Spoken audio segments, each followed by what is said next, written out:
channel.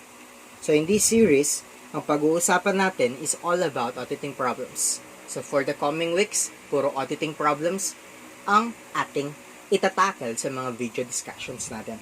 Anak? Pero don't you worry guys, para mas maraming makapanood at mas maraming matulungan itong channel na to, i-integrate natin yung financial accounting and reporting as well as intermediate accounting number 1, 2, and 3 tsaka yung isa pa, that is the conceptual framework for accounting transaction sa mga videos na to so that mas marami tayong matulungan ng mga estudyante, lalong-lalo na yung mga nasa lower years pa lang. So please don't forget to subscribe and share these videos para mas maraming natulungan itong mga videos na to.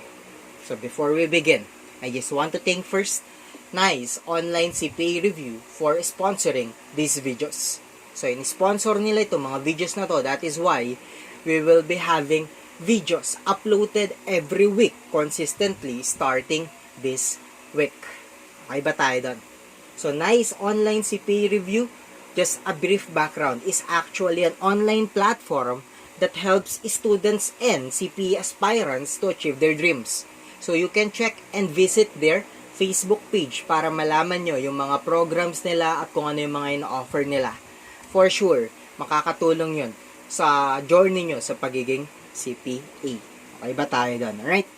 So sila talagang nag-sponsor neto. So parang yung mga videos na to, complements eto nung online CPA review na ino-offer nila. So parang mga pasilip lang itong mga to at para magkaroon kayo ng expectations pag nag-enroll kayo sa kanila. Okay ba tayo doon? So the link on their Facebook page is also attached sa comment section. Okay ba tayo doon? So the first topic here in this series of lectures about auditing problems will be the cash and accrual basis of accounting. So pag-uusapan natin si cash and accrual basis of accounting. This is one of the most difficult topics in auditing problems, pero we'll make sure na at the end of this video, dalawang part to. At the end of this two-part video, gets mo na si cash and si accrual. Okay ba tayo doon? So ano munang pinagkaiba ng cash basis sa accrual basis? So kailangan nating malaman kung anong pinagkaiba ng dalawa, of course para magets natin yung mga procedures na pag-uusapan natin later on.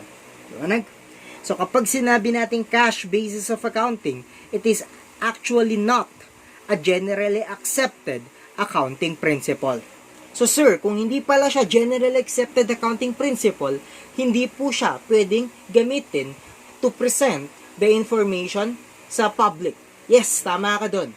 Because the rules or the principles we use in preparing and presenting the FS are only the generally accepted. Ibig sabihin ngayon, if hindi generally accepted accounting principle ang cash basis of accounting, kailangan mo ngayong malaman kung papaano ito i-convert sa accrual just in case ang isang kumpanya nag-prepare under the cash basis of accounting. Right? Pero once again, before ka makapag-convert, kailangan mo munang malaman yung concepts ng cash at ng accrual. Alright? Alright. So game. Under the cash basis of accounting, income are actually recognized when received regardless of when earned, and expense are also recognized when paid regardless of when incurred. On the other hand, under the accrual basis of accounting, income are actually recognized when earned, regardless of when received, and expense is recognized when incurred, regardless of when paid. Liwanag ba yan? So, para mas magets natin yan, maglagay tayo ng mga example.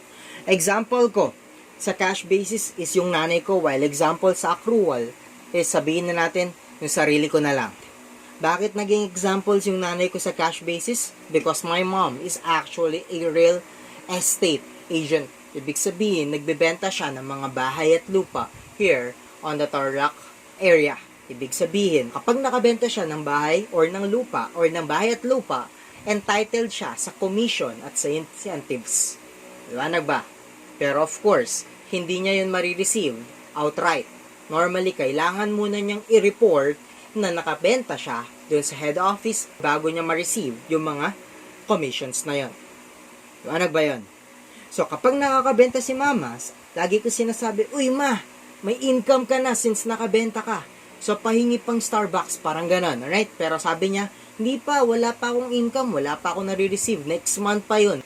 Pero sinasabi ko lagi, ma, mali ka eh, hindi dapat ganyan.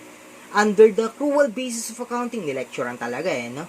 Under the accrual basis of accounting, kapag nakabenta ka na, may income ka na, regardless kung na-receive mo man yun or hindi.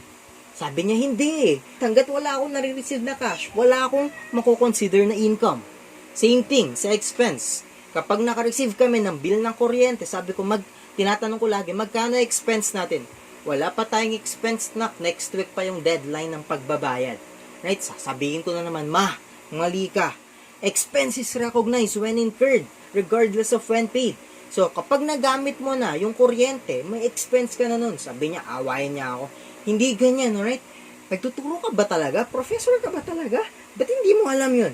Magkaka-expense ka lang kapag nagbayad ka na.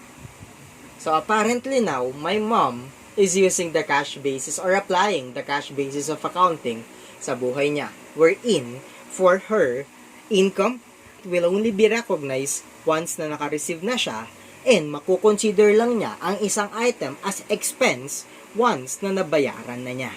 Pero, once again, hindi po dapat ganon because this is not a general accepted accounting principle. So, under the accrual basis of accounting, which is ganito dapat ang sinusunod natin, income dapat is nare-recognize once earned. Ibig sabihin, kahit na wala ka pang nare-receive na cash, once na nirender mo na yung service or once na nag-deliver ka na ng goods, kailangan may income ka na i-recognize. Same thing sa expense. Kahit na hindi ka pa nagbabayad, actually, as long as na-enjoy mo na yung service or as long as na-receive mo na yung goods na binili mo, dapat may expense ka na. Maliwanag ba yun? So once again, dapat accrual lagi ang ginagamit. But some companies, especially the small companies, normally, cash basis of accounting ang ginagamit nila. So doon papasok ang trabaho natin. We have to know how to convert the financial statements prepared under the cash basis of accounting to the accrual basis of accounting. Liwanag ba? So before tayo pumunta sa conversion, I'm not yet done pagdating sa differences. So next difference is pagdating sa sales. Liwanag ba? So under the cash basis of accounting, dalawang bagay ang nasa sales. Na yung dalawang bagay na yon, first is yung tinatawag natin na cash sales. Then pangalawa is yung collection of credit sales. Because once again, under the cash basis of accounting, income will only be recognized when received. That is why hindi lahat ng credit sales is kino-consider natin as income. Yung mga credit sales na actually na-collecta na. So this is the computation of total sales under the cash basis of accounting.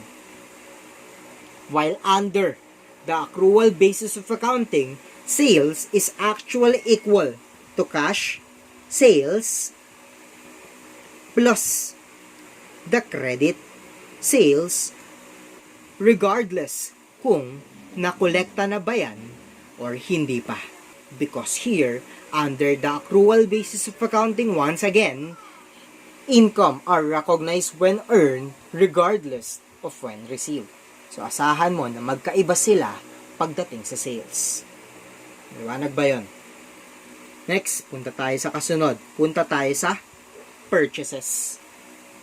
So, pagdating sa purchases, same thing. Under the cash basis of accounting, total purchases will include cash purchases and payment of credit purchases.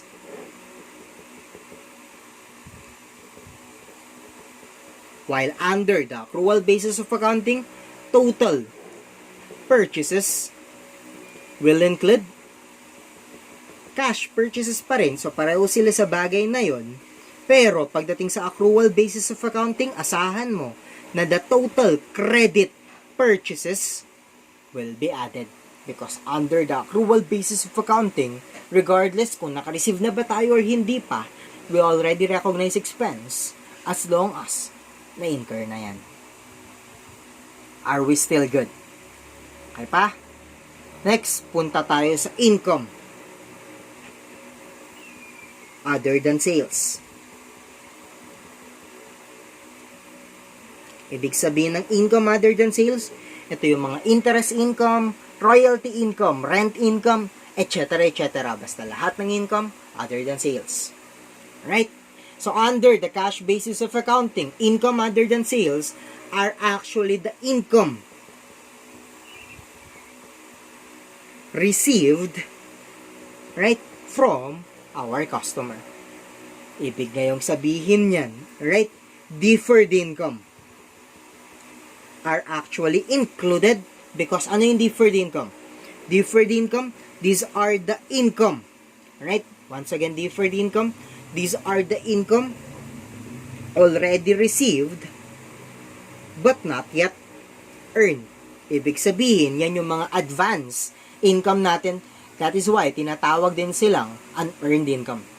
So, since na-receive mo na yung mga yan, kahit na hindi mo pa na-earn, asahan mo na income na yan under the cash basis of accounting. But, accrued income are actually not included. Bakit hindi kasama ang accrued income? Because accrued income, these are the income not yet received but already earned. So, sabi natin kanina, wala tayong pake sa cash basis whether na-earned na ba yan or hindi. Ang pake natin is either, alright, na-receive na yan or hindi pa. Because pag na-receive na yan, automatically income na yan. Since ang accrued income, hindi pa siya nare-receive, asahan mo na hindi pa po siya kasama sa income natin under the cash basis of accounting. Are we good, guys? Okay ba tayo done? Next, punta tayo sa accrual basis of accounting. Under the accrual basis of accounting, these are actually the income already earned. Diba, ba? So, ano yung mga income earned na to? Right? Itong mga income earned na to, asahan mo na yan yung mga accrued income. Regardless, whether na-receive na ba yan or hindi. Ibig sabihin, accrued income even though not yet received, included na siya sa income under the accrual basis of accounting.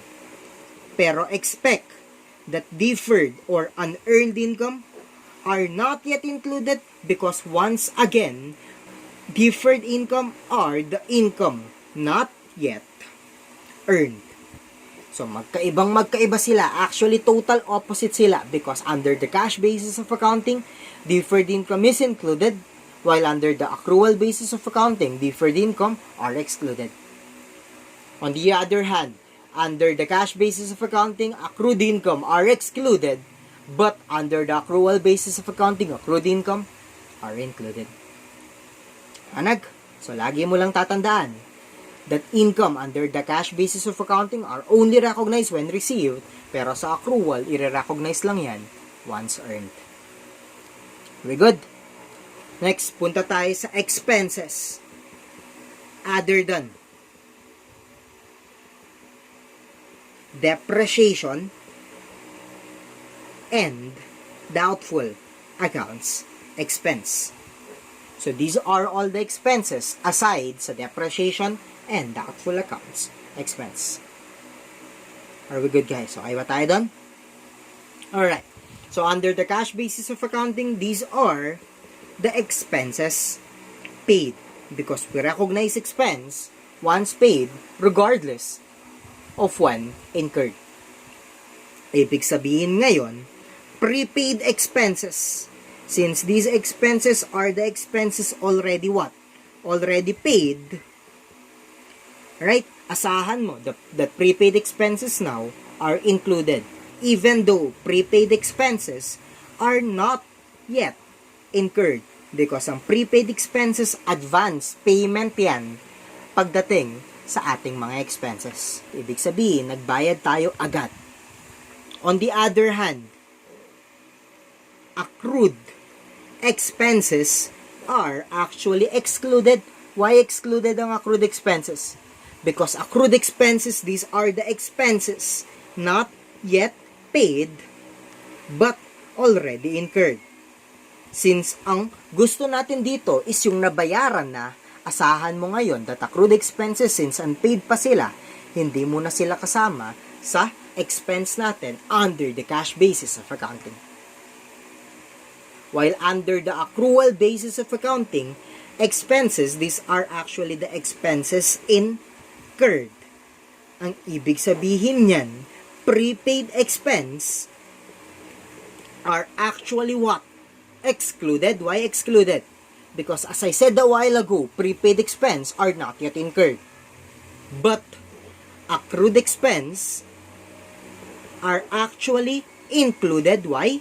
Because as I said a while ago, accrued expense are actually expenses that incurred already. Maliwanag ba yun? Okay ba tayo doon? So these are the differences pagdating sa expenses. Okay na ba tayo doon? Good?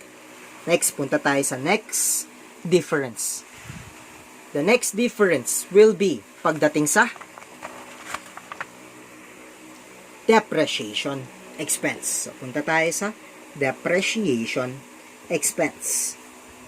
So, depreciation expense under the cash basis and accrual basis of accounting are actually computed and provided normally. Ibig sabihin, exemption to sa rule under the cash basis of accounting. Sabi kasi natin kanina, as a general rule, under the cash basis of accounting, expense are only recognized when incurred. So this is an exemption to the general rule because depreciation expense is still provided normally even though nasa cash basis of accounting tayo. Meaning depreciation is still recognized kahit na cash basis of accounting tayo. Next, punta tayo sa mga accounts na nawawala under the cash basis and under the accrual basis of accounting. So, lalagay ko ulit dito, cash. Then, second column will be accrual. Para lang may heading tayo. Right? So, these accounts are actually not shown on a financial statement prepared under the cash basis of accounting. Ano yung mga account na to? Number 1 is accounts receivable. Sir, bakit walang accounts receivable sa cash? Because we do not recognize sales kapag hindi pa yan nakokolekta. Yung pangalawang bagay. Pangalawang bagay na nawawala sa cash basis is yung tinatawag natin na accounts payable. Because we only recognize purchases when paid. Next, na nawawala is yung tinatawag natin na accrued expenses. Pangapat is yung accrued income. Panglima is yung tinatawag natin na prepaid expenses. Then pang-anim is yung tinatawag natin na deferred income or unearned income. So yung anim na yan, once again, nawawala po sila under the cash basis of accounting. So for the last time, let's define itong mga accounts na to. AR and AP, hindi natin kailangan i-define yan. We all know that AR, these are actually the sales on account. AP or accounts payable are the purchases on account. Accrued expense, these are the expenses already incurred but not yet paid. Accrued income, these are the income already what? Earned but not yet received. Discuss na natin yan kanina. Prepaid expense, these are the expenses already paid but not yet incurred. And lastly, deferred income are the income already received but not yet earned. So, mahalaga yung mga accounts na yan because gagamitin natin sila hanggang mamaya actually hanggang sa mga susunod na videos natin pagdating sa error correction. Liwanag ba? Then last difference is pagdating sa doubtful accounts expense. Under the cash basis of accounting, asahan mo na wala po tayong doubtful accounts expense. Why? Because doubtful accounts expense, nangyayari lang yan kapag meron tayong AR that are doubtful of collection. And since wala ngang AR under the cash basis of accounting, asahan mo ngayon na wala ring doubtful accounts expense na marirecognize. So doubtful accounts expense will only be recognized under the accrual basis of accounting. So those are the differences between the cash basis of accounting and the accrual basis of accounting. So after knowing the differences, punta ngayon tayo sa conversion because most of the problems here is pinapa-convert yung cash to accrual and accrual to cash. So asahan mo that my way or my solution here on the conversion are slightly different sa mga conversion na makikita mo sa mga libro or sa mga reviewers because I make it easy for the students to understand yung every topics na dinidiscuss natin. Maliwanag ba? So, una nating i-convert will be sales. Once again, ang una nating i-convert will be sales. So, sa conversion ng sales, kailangan nating malaman muna kung ano yung computation or kung paano i-compute yung accounts receivable at the end. That is actually equal to the AR or accounts receivable beginning plus the notes receivable at the beginning. Pero itong dalawang to, tatawagin na lang natin silang trade receivables at the beginning. Liwanag ba? Once again, yung dalawa, pinagsama ko na sa iisang account and that is the trade receivables beginning. Because ang trade receivables, nag-e-exist lang yan kapag nakabenta tayo or through sales. So, i-add ko dito ang credit sales. Once again, kapag in-add natin dito ang credit sales, of course, makukuha natin yung AR at the end. Pero hindi lang yon, kulang pa ang computation natin. So, bakit nga ulit in-add ang credit sales? Because kapag nagkaroon ng credit sales, our journal entry is actually to debit AR or to debit NR or notes receivable, depende kapag naka-receive ka ng promissory note or hindi, then to credit sales. Kaya ko siya ina-add. Liwanag ba? Because normal balance ng trade receivables, whether AR or NR, are actually debit. Ay na ba? Next, ibabawas natin dito yung collections. So, minus collections. Why? Because kapag nakakolekta tayo, the journal entry is actually to debit cash and then to credit accounts receivable. Right? Or notes receivable. Depende kung anong binayaran, of course. Pero minsan, kapag nagbayad sila within the discount period, net na yung binabayaran nila because entitled sila sa cash discount. That's why another debit here is the sales discount account. Ibig ngayon sabihin, kung naka-net na yung collection na naka-deduct dyan, asahan mo na meron pang isang i-deduct. At yun yung tinatawag natin na sales discount account. Okay ba tayo doon?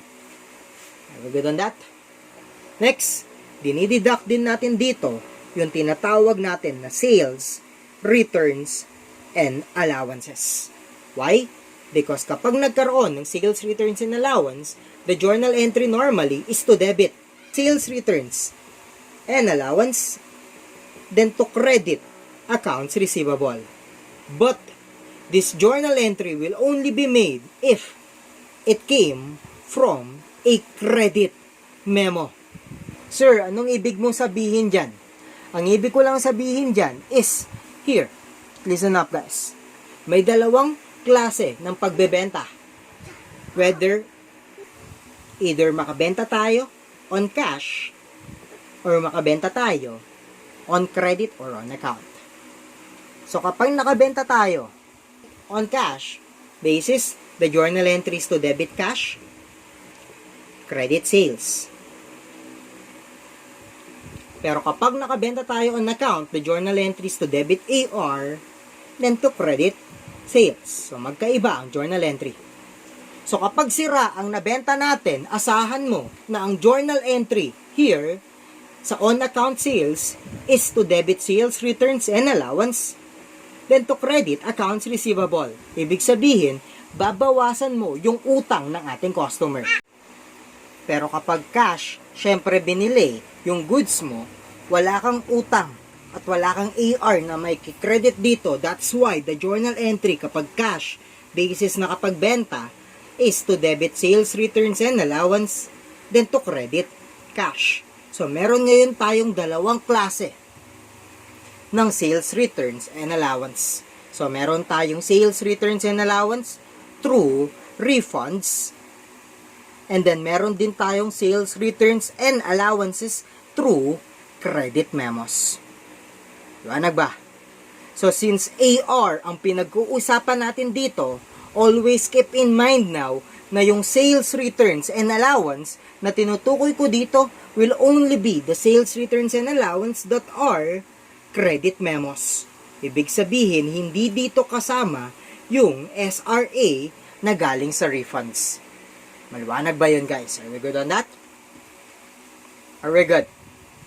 Then, of course, lastly, we will be crediting written off accounts. Ito yung mga ni-write off na natin. Why? Because kapag nag-write off tayo, the journal entry is actually equal to what? Debit what? Debit allowance for doubtful accounts, then to credit accounts receivable. So, nababawasan yung AR kapag may write-off, kaya siya nakabawas. So, this is the computation now of the trade receivables at the end of the year. Are we good on that? Are we good? Sir, akala ko ba nagko-convert tayo dyan? Yes, tama ka. So, bakit po trade receivables ang ating kinompute? Actually, pinakita ko lang yung computation na to because ganyan na ganyan ang ating gagawin. And para hindi tayo mahirapan, ang gagawin natin is we will try to squeeze the credit sales. Right? So, this is now the total credit sales. And of course, kapag in-add mo yung credit sales at yung cash sales, again, kapag in-add mo yung credit sales at yung cash sales, anong nako-compute mo dito?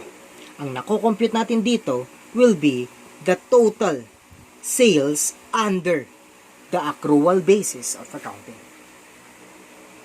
Are we good on that? Okay ba tayo doon? Ngayon, ganito. Let's talk about collections.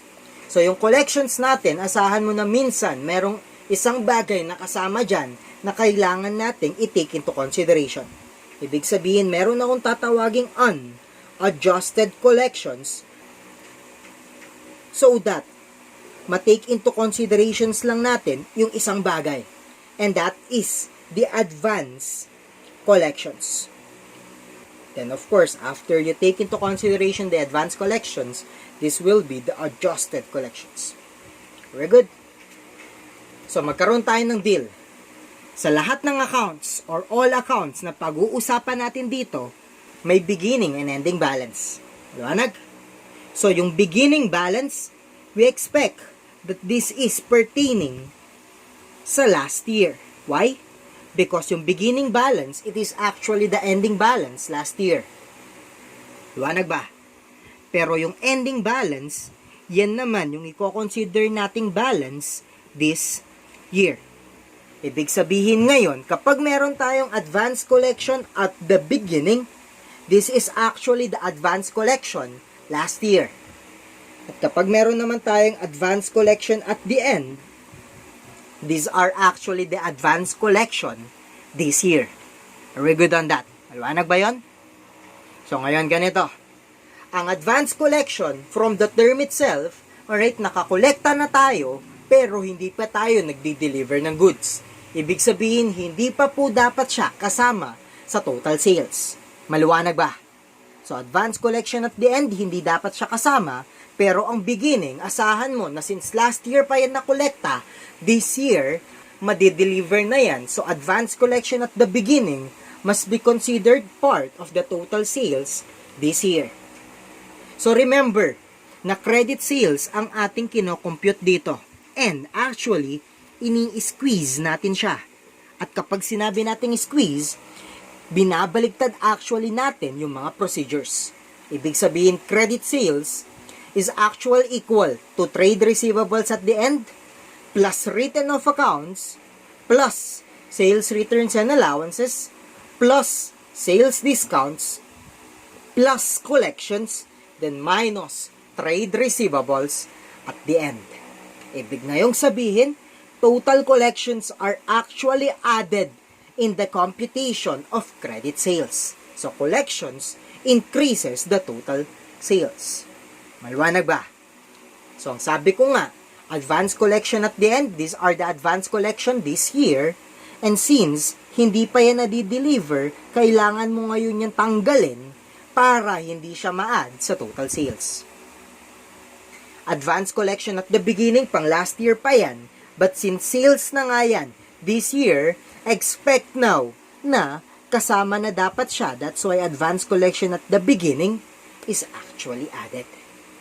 So, bago mo ilagay yung collection dito, kailangan i-add mo muna yung advance collection at the beginning, then i-less mo yung advance collection at the end. Maliwanag ba yun, guys? Maliwanag ba? Then next, collections pa rin. Pagdating sa collection, always keep in mind na dapat excluded dito, once again, excluded po dito yung ano. Number 1 is yung what? Number 1 will be the purchase returns and allowance through cash refunds. Because kapag bumili tayo by paying cash at sira yung nabili natin, kapag binalik natin yan, meron tayong purchase returns and allowance and i-refund tayo. So, hindi po yun kasama sa total collections. Maliwanag? Hindi rin po kasama dyan yung tinatawag natin na recoveries. Once again, hindi rin kasama dyan yung tinatawag natin na recoveries. Why? Because kapag nagkaroon ng recoveries, wala siyang effect sa total accounts receivable. So, excluded ang recoveries. Maliwanag ba? Then lastly, para hindi na natin gawin, once again, para hindi na natin gawin ang computation na to, expect now na sa total collection, i-include na natin doon yung cash sales. At bakit naman natin i-include ang cash sales? I-include na natin doon yung cash sales para kapag nasali siya dito, parang nasali na siya sa credit sales. Ibig ngayong sabihin, kapag in-include mo yung cash sales, hindi na po credit sales ang nako-compute natin dito, but rather ang nako-compute na natin is actually the total sales under the accrual basis of accounting. So, rather than using credit now, ang ilalagay ko dito will be total sales. Once again, kapag hindi mo sinama dito yung cash sales, credit sales pa lang ang nako-compute mo. Pero kapag in-add mo yung cash sales sa total collection, total sales na ang nako-compute natin dyan. So that is the conversion of sales from the cash basis of accounting to the accrual basis of accounting. Anag ba? So before natin to iwan, one last thing. Ang nako-compute nating total sales dito is actually the gross sales. Once again, ang nako-compute natin dito is the gross sales. Ibig ngayong sabihin, from the gross sales, asahan mo na meron tayo dyang i-deduct. Ano yung i-deduct natin dito sa gross sales? I-deduct natin dito yung sales discount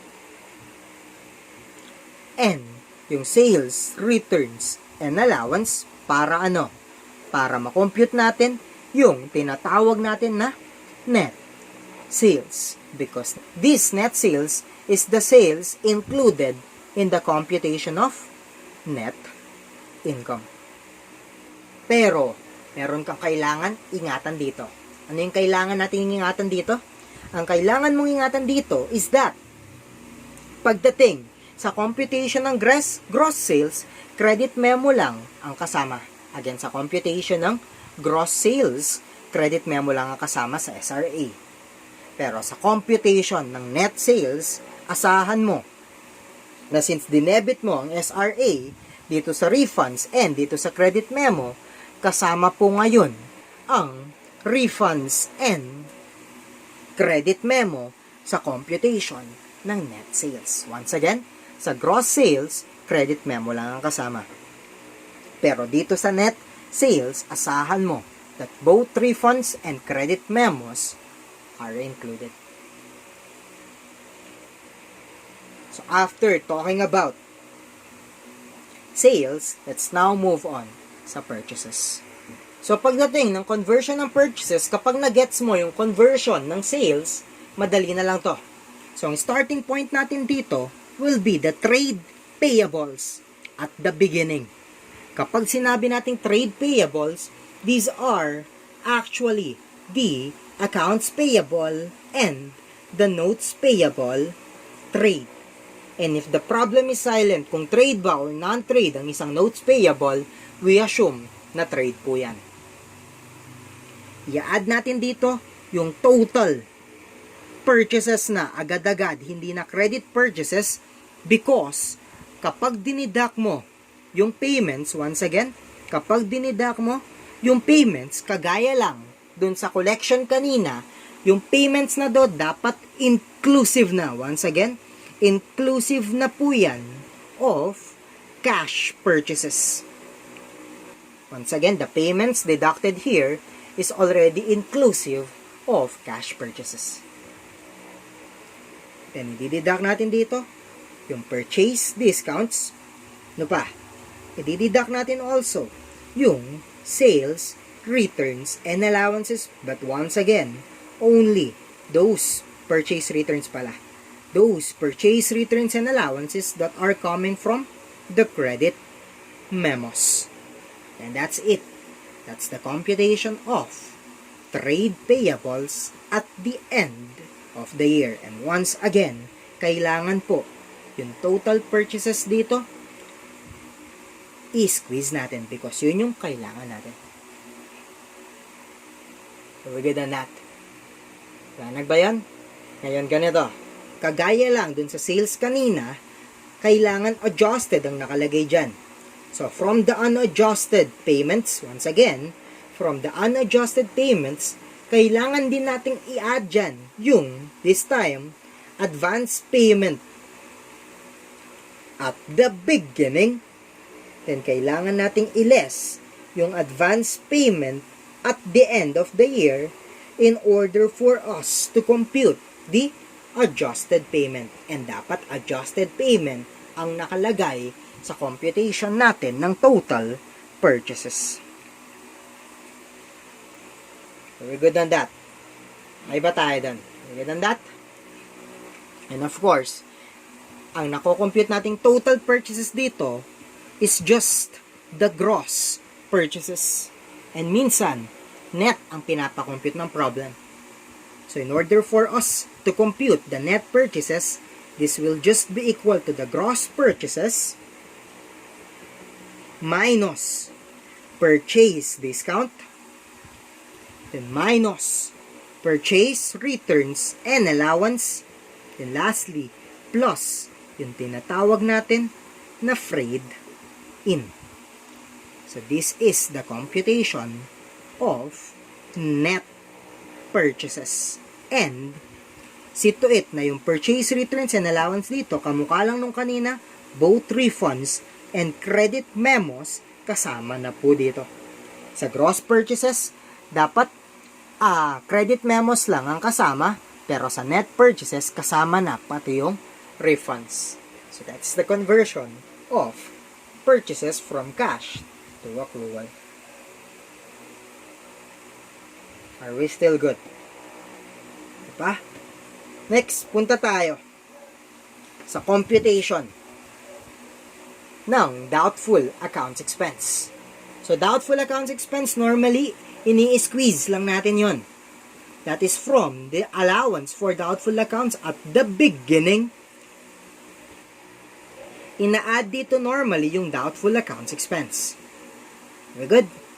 Then, nililess natin yung written off accounts and then, ina-add natin yung recovery para makompute yung allowance for doubtful accounts at the end of the year. Once again, kung doubtful accounts expense ang gusto mo, i-squeeze lang natin yun. Alright, so doubtful accounts expense will just be squeeze. Okay na ba doon? Are we now good? Now, punta tayo sa income and expense in general. Start tayo sa income other than sales.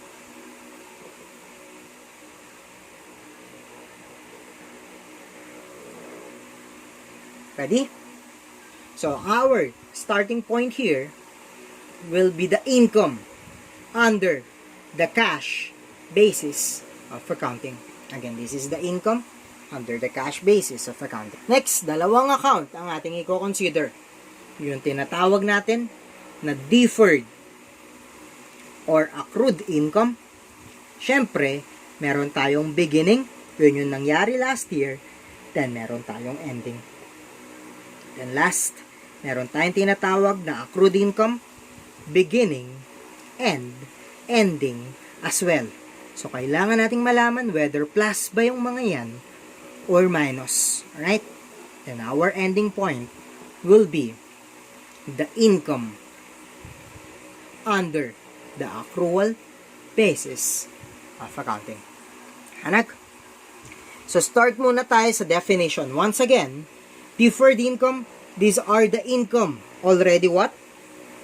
Already received, but not yet earned.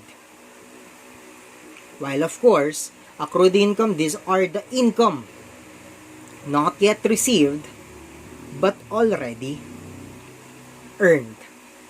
Ay na ba? So, asahan mo ngayon na kung ang usapan natin kanina, yung beginning, last year yan, ending this year yan, yung deferred income, this year muna, yung deferred income at the end of the year, yan yung nakolekta mo in advance this year. Ibig sabihin, kasama siya ngayon sa income natin under the cash basis of accounting. Pero sabi natin, deferred income is not yet earned. At ang income natin under the accrual basis of accounting are the income already earned. Liwanag ba? Ibig sabihin, if ang deferred income, hindi pa siya income dapat dito, pero nakasama na siya sa taas, para makorek ngayon, kailangan natin yung i-minus. Liwanag? Deferred income at the beginning on the other hand, last year pa po yan nakolekta. Kung last year pa yan nakolekta, hindi na siya kasama dito. Liwanag? Ibig sabihin ngayon, kung na-income na yan this period, kasi last period pa yan nakolekta, dapat kasama na siya dito. So kung hindi pa siya kasali sa taas, pero kasama na siya dapat dito sa baba, kailangan mo ngayon siyang i-add. That's why deferred income at the beginning is added. Okay, good? Next, punta tayo sa accrued income. Accrued income at the end muna. Ang accrued income at the end, yan yung pang this year. Hindi pa siya nare-receive, so hindi pa siya kasama sa taas. Pero na-earned na siya, so dapat kasama na siya dito sa baba. So para makorek ngayon, accrued income at the end is actually added. While accrued income at the beginning, last year pa yan na-earn. Ibig sabihin, kung last year pa yan na-earn, hindi dapat siya kasali sa income under accrual this year. Pero kung last year pa yung accrual na yan, asahan mo na this year, nabayaran na yan.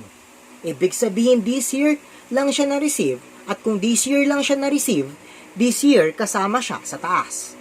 So kung kasama siya sa taas, hindi dapat siya kasama dito sa baba. Accrued income at the beginning now is actually deducted. So this is the conversion of income under the cash basis of accounting to the income under the accrual basis of accounting. I'm talking about all kinds of income here, including royalty income, rent income, interest income, lahat ng klase ng income. Maliwanag ba tayo doon? Are we good on that? Alright, next, punta tayo sa expenses other than. depreciation expense, and doubtful accounts expense. Ibig sabihin, ito yung mga rent expense, utilities expense, etc. etc. So, expense muna ulit tayo under the cash basis of accounting. Then, meron tayo ulit dalawang accounts na i-consider.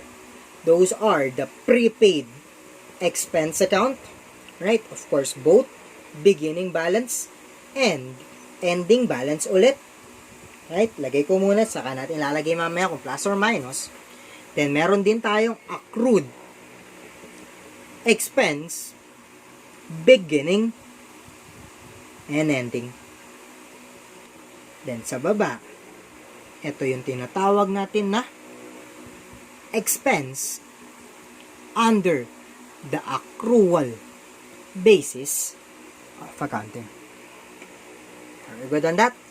So, define muna ulit natin ano ba yung expense. Prepaid expense and accrued expense. Prepaid expense, as defined a while ago, these are the expenses already paid but not yet incurred. On the other hand, accrued expense, these are the expense already incurred but not yet paid. Liwanag ba? So, magkaiba sila. Ngayon ganito. Ang usapan natin pagdating sa expense, sa cash basis, expense, these are the expenses that are paid regardless of when incurred. While expenses under accrual, these are the expenses already incurred regardless of when paid. Tama ba? So ngayon, listen up. Start tayo sa prepaid expense. Prepaid expense at the end, once again, yan yung pang this year, while beginning, yan yung pang last year. Alright? So, prepaid expense at the end, yan yung binayaran natin this year. Pero, prepaid expense are not yet incurred, so hindi pa dapat siya kasama dito sa baba. But since, alright, under the cash basis, as long as bayad na yan, expense na yan, asahan mo ngayon na prepaid expense at the end is included or added sa expense under cash basis. So, kung kasama siya dito, hindi dapat siya kasama sa ilalim. Prepaid expense now, at the end of the period, are actually deducted. Liwanag ba yun? Punta tayo sa beginning. Last year pa yan, nabayaran. So, ibig sabihin, hindi na siya kasali sa taas. Pero sa asahan mo, na kung last year pa yan nabayaran, may expense na yan this year. So, kung hindi siya kasali sa taas, pero dapat kasama siya sa baba, prepaid expense at the beginning now are actually added. Alright?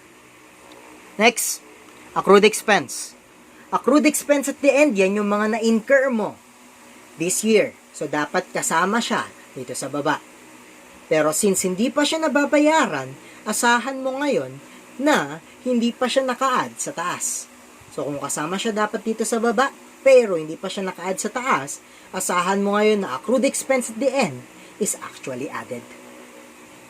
Right?